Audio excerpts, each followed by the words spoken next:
प्रिय छात्रों, नमो नमः।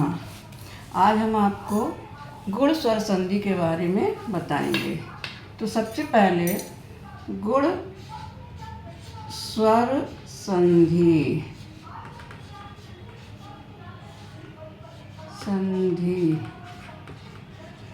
सबसे पहले गुण संधि के बारे में जानते हैं कि गुण संधि का सूत्र क्या होता है, गुण संधि की परिभाषा क्या होती है और उसके बाद उदाहरण। तो सबसे पहले गुण संधि का सूत्र। तो इसका सूत्र होता है आद गुणः। क्या होता है? आद गुणः। गुण स्वर संधि, गुण स्वर संधि का सूत्र है आद गुणः। तो इस सूत्र की या इस संधि की परिभाषा जो है वो क्या है, उसके बारे में हम आपको बताते हैं। इसकी परिभाषा क्या है कि यदि ह्रस्व आ या दीर्घ आ के बाद ह्रस्व ई या दीर्घ ई आए तो दोनों के स्थान पर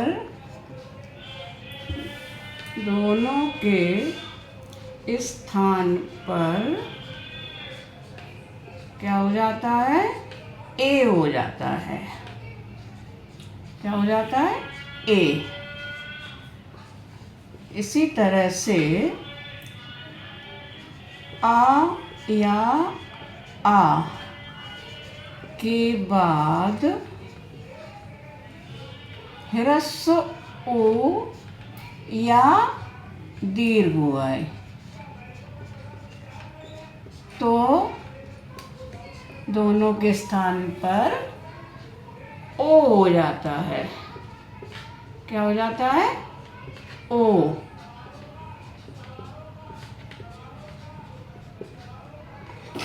तथा आगे आ ह्रस्व या दीर्घ के बाद ऋषि वाला री आए। ये चाहे दीर्घ ह्रस्व हो और चाहे दीर्घ हो, दो आता आए तो दोनों को मिलाकर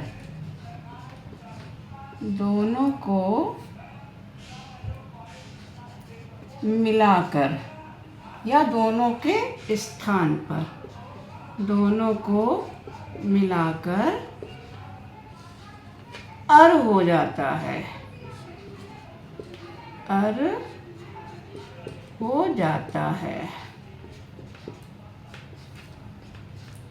इसी तरह आ या आ, यहाँ पर भी ह्रस्व आ या दीर्घ आ कोई भी हो के बाद यदि री आता है, री भी एक स्वर है, री आए तो आ और री दोनों को मिलाकर या दोनों के स्थान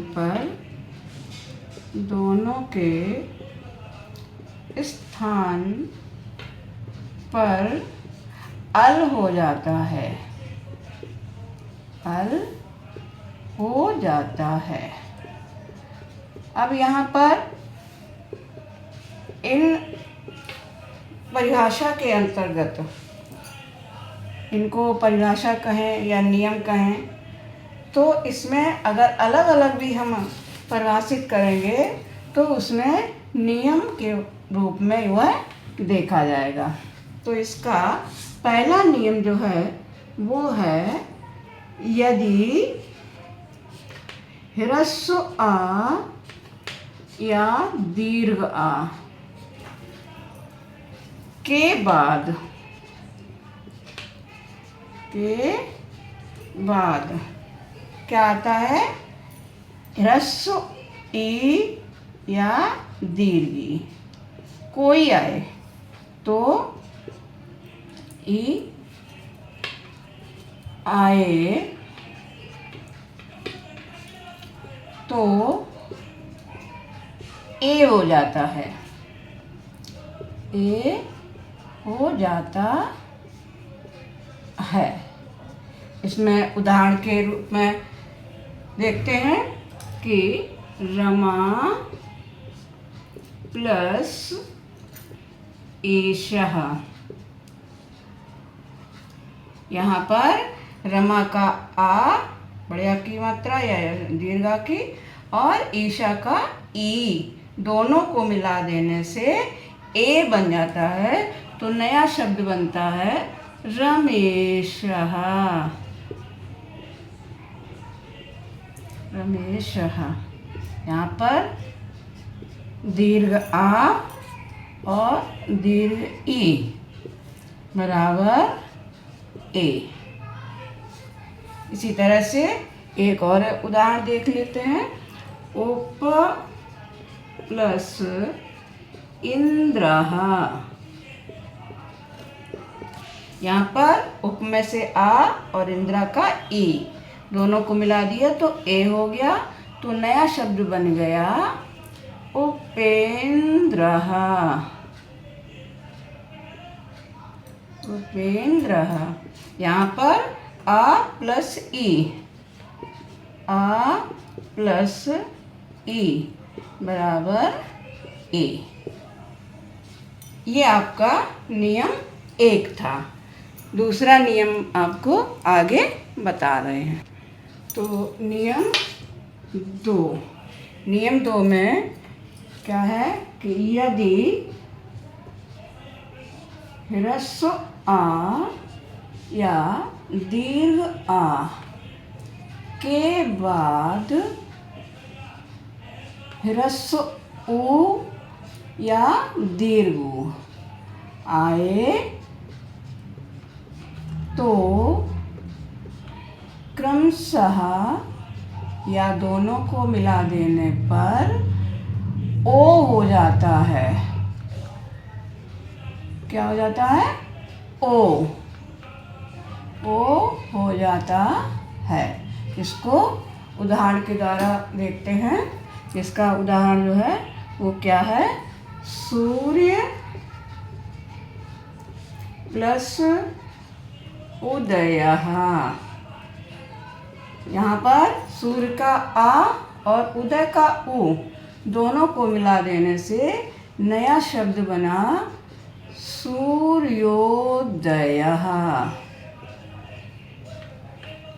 आ प्लस उ बराबर ओ।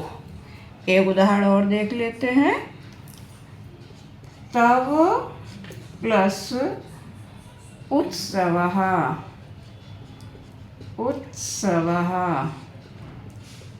शब्द बना आ प्लस उ ओ, तो हो गया नया शब्द तवोत्सवः। तवोत्सवः। यहाँ पर आ प्लस ओ बराबर ओ। ये आपका नियम 2। नियम 3। नियम 3 में क्या है कि यदि ह्रस्व आ या दीर्घ आ के बाद क्या आता है? री आता है, ऋषि वाला री। ये दीर्घ ह्रस्व या दीर्घ आए तो दोनों को मिलाकर या दोनों के स्थान पर या क्रमशः कुछ भी बोल सकते हैं, स्थान पर अर हो जाता है। अर हो जाता है। यहाँ पर उदाहरण के द्वारा देखते हैं क्या होता है। ब्रह्म प्लस ऋषि।